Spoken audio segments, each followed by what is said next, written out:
Bonjour, bienvenue sur ma chaîne YouTube. Aujourd'hui, je vais vous parler de comment je m'y suis pris pour rater mon orientation en troisième. Ou plutôt, comment j'ai fait pour me tromper d'orientation.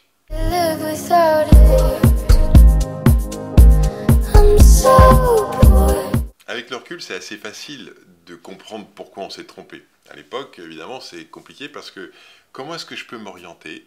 Comment est-ce que je peux trouver ce qui me plaît alors que je ne sais pas ce que c'est qu'un travail, je ne sais pas ce que c'est qu'un métier, je ne sais pas ce qu'on y fait, je ne sais rien du tout.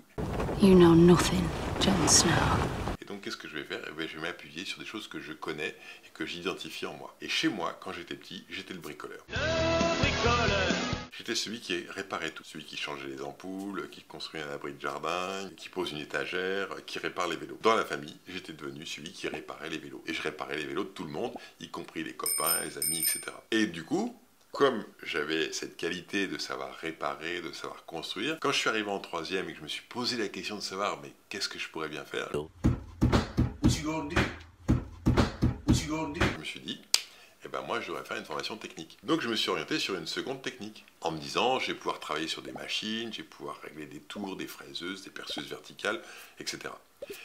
Et puis j'ai commencé, et je réussissais parce que je comprenais, j'étais plutôt bon en maths, enfin tout ça c'était facile. Et puis comme j'étais bon, je suis passé en première heure, c'est-à-dire plus rien aujourd'hui, mais enfin c'était c'était une seconde un peu scientifique mais technique en même temps. Et puis je m'ennuyais.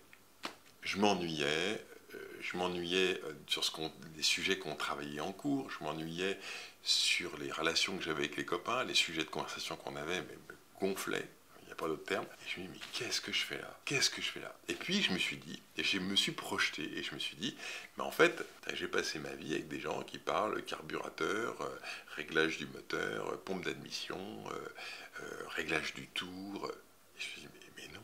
Mais c'est pas possible, c'est absolument pas possible. Je ne savais toujours pas ce que je voulais faire, mais je savais que c'est sûr, je ne ferais pas ça. Et je ne me suis pas trompé, c'est-à-dire qu'en expérimentant, je me suis dit non, c'est sûr, c'est pas mon truc. Et alors pourquoi je me suis trompé? Je me suis trompé parce que, en fait, j'ai pas fait le bon diagnostic. C'est-à-dire que quand on veut s'orienter, on s'oriente parce qu'on connaît quelqu'un, soit nos parents qui font un métier, et du coup ils nous en parlent, et du coup on comprend ce métier. On se dit, ah, ça pourrait me plaire. Ou bien on a un oncle, une tante, des amis de nos parents qui nous parlent de leur métier. On se dit, ah, ça pourrait être sympa. C'est une bonne situation, ça, scribe. Ou bien on se dit, puisque je sais faire ça, je dois être bon. Je suis bon en mathématiques, je vais être prof de maths. C'est une très très mauvaise façon de s'orienter. Parce que vous pouvez être passionné par les mathématiques, mais pas du tout aimer l'enseignement. Je voulais être professeur de maths, professeur-chercheur. J'aime beaucoup faire travailler tout ce qui est sur l'intellect, sur la raison.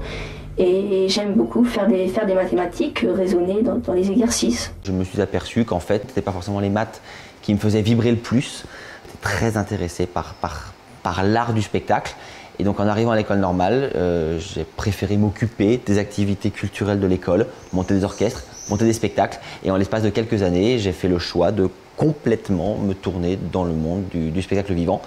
Et aujourd'hui, je suis donc chef d'orchestre, metteur en scène et producteur de spectacles. Donc, c'est hyper intéressant de voir que l'appétence qu'on peut avoir pour un sujet ne traduit pas du tout cette capacité ensuite à être motivé dans ce métier. Ce qui est passionnant avec le recul, c'est de comprendre pourquoi je me suis trompé. Parce qu'en fait, quand quelqu'un venait me voir avec un problème de vélo, c'était quoi mon plaisir? C'était de réparer le vélo, c'est ce que je croyais à l'époque, mais pas du tout. Mais en fait, réparer, c'était pas ce qui me donnait du plaisir. Ce qui me donnait du plaisir, c'était de trouver la panne et de comprendre le mécanisme. Et il m'a fallu des années pour comprendre qu'en fait, ma valeur ajoutée, mais même pas ma valeur ajoutée, mon plaisir, c'était ça. Et quand on me demandait est-ce que tu peux construire un abri, je me disais, en fait, mon plaisir, c'était pas de construire l'abri, c'était de le concevoir, c'était de l'élaborer, c'était de voir comment on allait structurer, sur quoi il allait s'appuyer. Ça, c'était mon plaisir.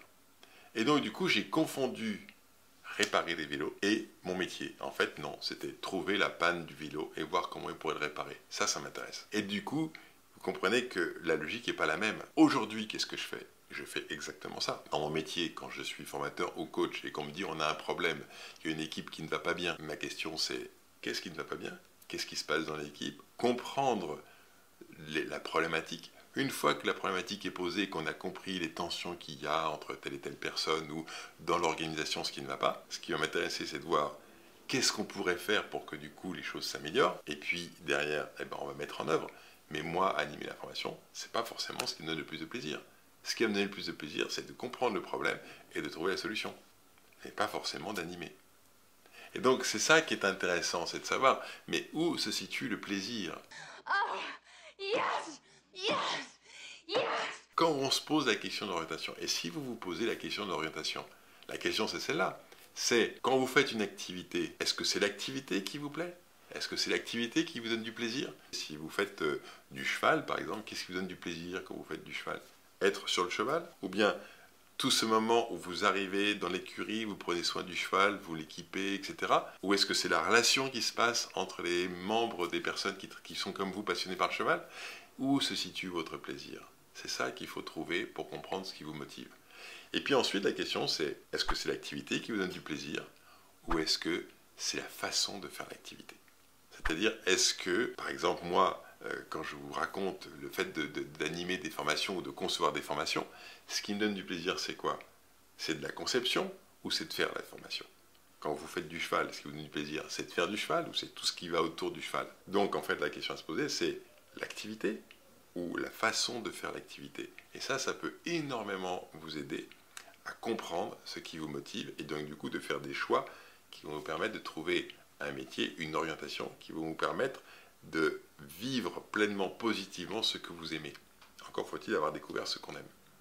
Voilà, ces différentes questions que vous pouvez vous poser peuvent vous aider à clarifier ça. Voilà, j'espère que cette présentation vous a plu, vous a permis de comprendre des choses sur vos propres questionnements d'orientation que vous pouvez avoir. Et puis, bien sûr, posez vos questions, laissez vos commentaires, likez évidemment. Et si je peux répondre, je répondrai avec grand plaisir. À très bientôt. Games you played were never fun. You'd say